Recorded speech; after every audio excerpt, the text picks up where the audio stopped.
Good evening. Thanks for joining us. Cammy's off tonight. Breaking news just coming into our newsroom now as the city of Neenah releases its investigation into embattled City Attorney David Rashid. As we previously reported, Rashid is charged with third and fourth degree sexual assault in Winnebago County for allegedly abusing his ex-wife. Jason Zimmerman's been following the case now for months. He's live in our Fox Valley newsroom with the very latest. Jason.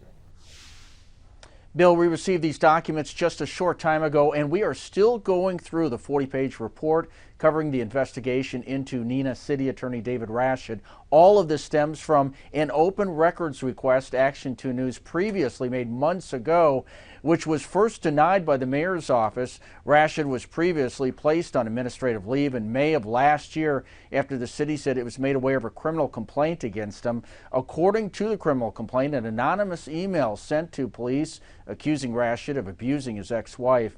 In August, attorneys for Rashid asked the judge to dismiss the case, claiming there was a lack of probable cause for the felony charges.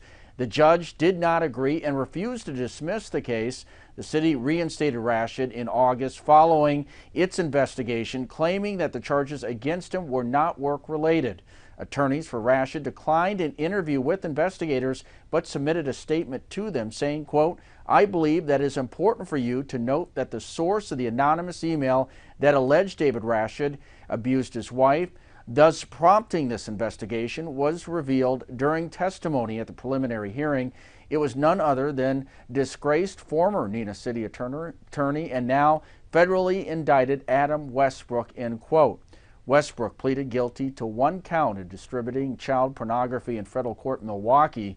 The report also has information about a number of interviews investigators conducted with people close to Rashid, including Westbrook and Neenah City Council member Kathy Boyette. You can read more on WBAY.com, and we'll have another report tonight at 10 o'clock. Reporting live in the Fox Valley Newsroom, Jason Zimmerman, Action 2 News. Thank you, Jason.